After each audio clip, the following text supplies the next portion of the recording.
What's going on, everybody? Red Zone DFS.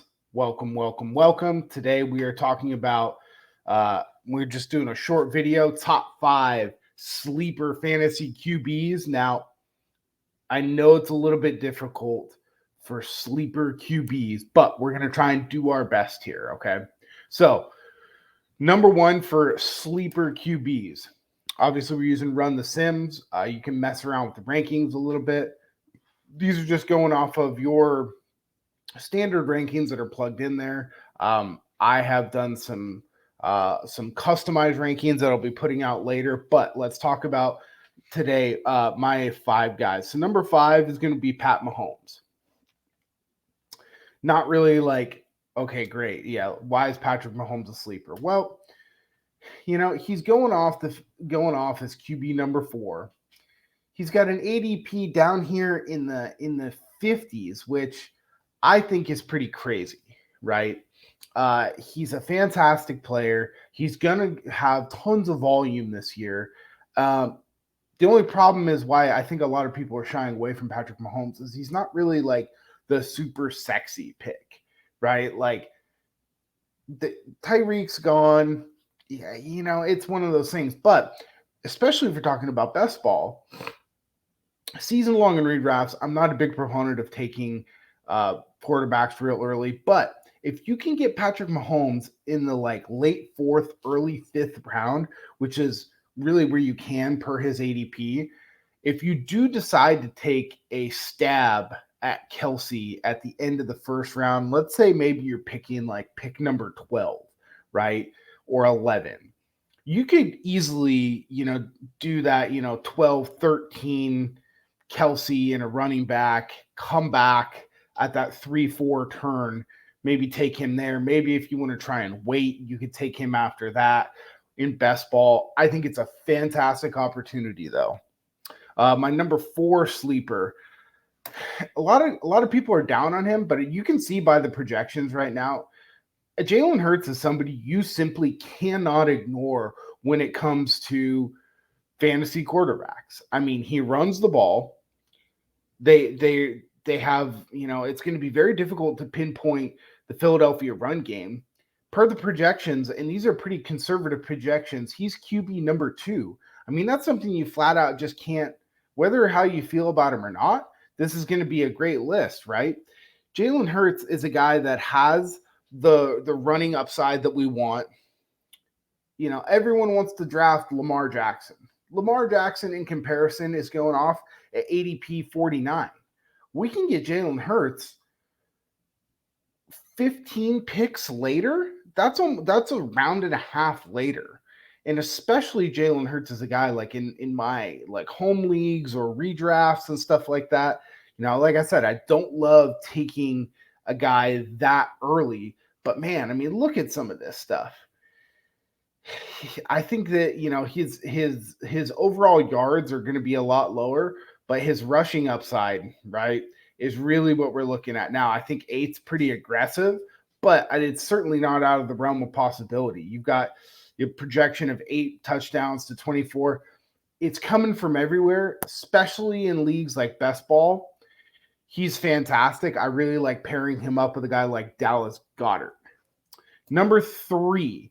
My number 3 sleeper is a guy that the projections don't terribly love, but it's Derek Carr. I mean, I think Derek Carr is going to be a very underrated choice this year. People clearly don't want to pick him. But yet he's projected for nearly the same amount of total points as Trey Lance. Trey Lance going, look, I love Trey Lance. He's going very, very early because people are really excited about the upside. But an ADP of 74 versus an ADP of 165 or 163, excuse me, you just really can't ignore something like that, right? Like I don't understand where this sort of hate is coming from Derek Carr. He's improved. Yes, it's year 1 with a new coordinator, but look, he's improved. He's got Devontae Adams. He's got Hunter Renfrow. He's got Darren Waller. They brought in a lot of other journeyman wide receivers. They didn't really go be too aggressive because they got Devontae Adams. They didn't draft a lot of guys. But look, Demarcus Robinson, Keelan Cole, these are serviceable guys, right? Plus, they're going to have a solid running game. I really do like the addition to Zamir White. I think he's going to be a fantastic addition to the passing game. He can catch the ball a little bit.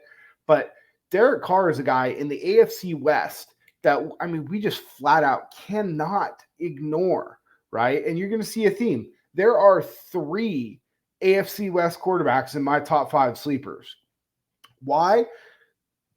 It's pretty simple. If you to go ahead and take a look at the AFC West, they're all going to have to play each other twice, obviously, within the division. And look, it is absolutely ridiculous how bad everyone's defense is. It's like, what are we doing here, right?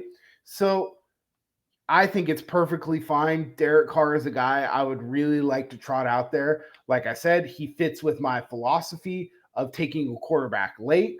Sorry, I was looking at Daniel Jones, but still 107 here is pretty crazy. And the fact that, he's right in that neighborhood there is pretty wild. Well, I'll probably take some heat for this one, but I really don't care. My number 2 sleeper of the year is the guy that I confused Derek Carr's ADP with, and that's going to be Daniel Jones.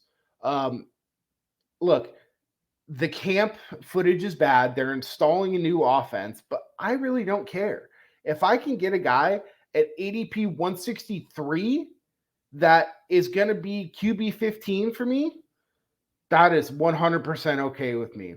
I love his options. Kadarius Toney, the kid is absolutely electric, has to stay healthy. Kenny Golladay, fantastic wide receiver, has to stay healthy, right? Wan'Dale Robinson, I think, is a fantastic addition for them. And then if you're drafting Saquon Barkley, where everyone is drafting, and let's go take a look at the running backs. I know this is a quarterback show, right?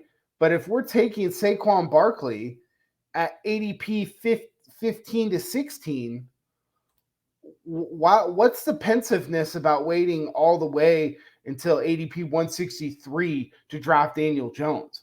It doesn't make any sense to me. You can bag on the guy all you want. You can say, look at those shitty throws in practice. But look, at the end of the day, this guy could be an absolute league winner for you. He's still a young kid, right? 2019 was his rookie year. Like, he's still a young guy, and he's gone through had some very bad coaches. Look at Joe Judge. Like, that's not helping his development, right?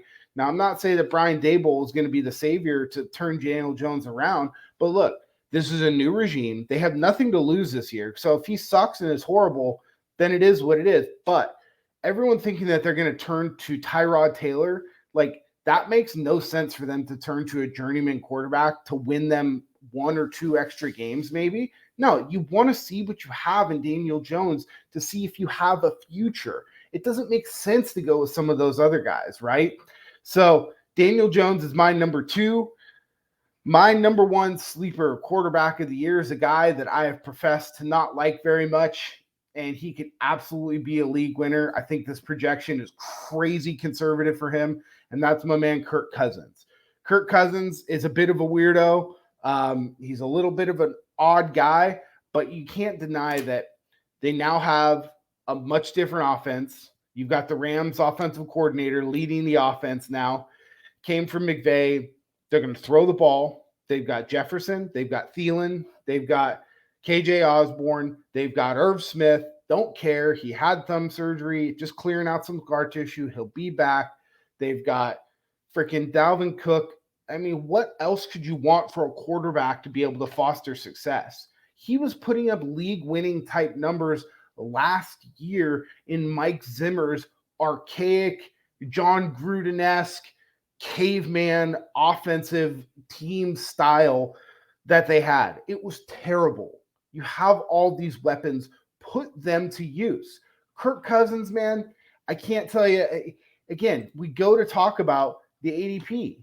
If I can get a guy ADP 117 with, basically a really similar projection to a Lamar Jackson, look at some of this stuff.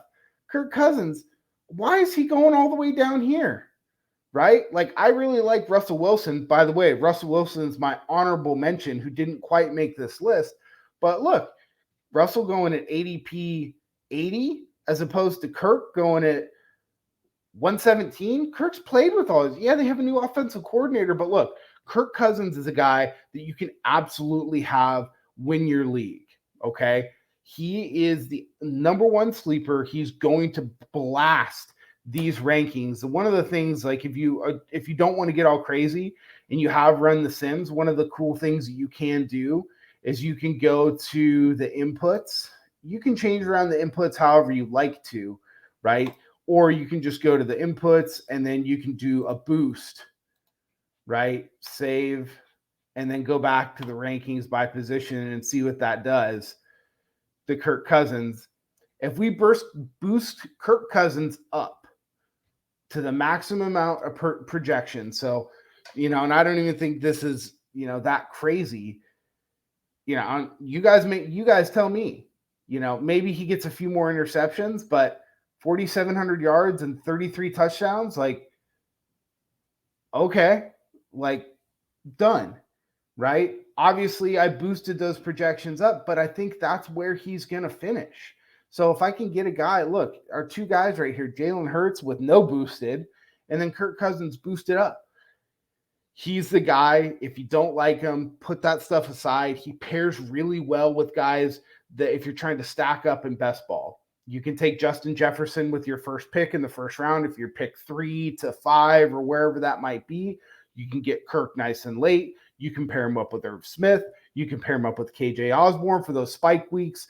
For best ball especially, he is fantastic. But in redraft leagues, this is a guy that everybody always bags on. That your buddies will go, man, what a weirdo, what a nerd, like whatever. I'll take Kirk Cousins and I'll win my league this year, and I won't draft him until the freaking, if you're playing in a 10-team league, 12th round almost. I mean, geez, I'll take that all day long. So just to recap here, number 5, Patrick Mahomes. Number 4, Jalen Hurts. Number 3, Derek Carr. Number 2, Danny Dimes, Daniel Jones. And number 1 is going to be Kirk Cousins. My honorable mention that didn't quite make the list is going to be Russell Wilson. I think he's going to have a pretty outstanding year this year. He's going right around where Lamar Jackson, their projections are the same, but again, you can get Russell 30 picks later, right? And he's a much better passer of the ball. Russell Wilson is somebody I would absolutely like to be invested in. He comes in as my honorable mention. Thanks, everybody. You have a good night.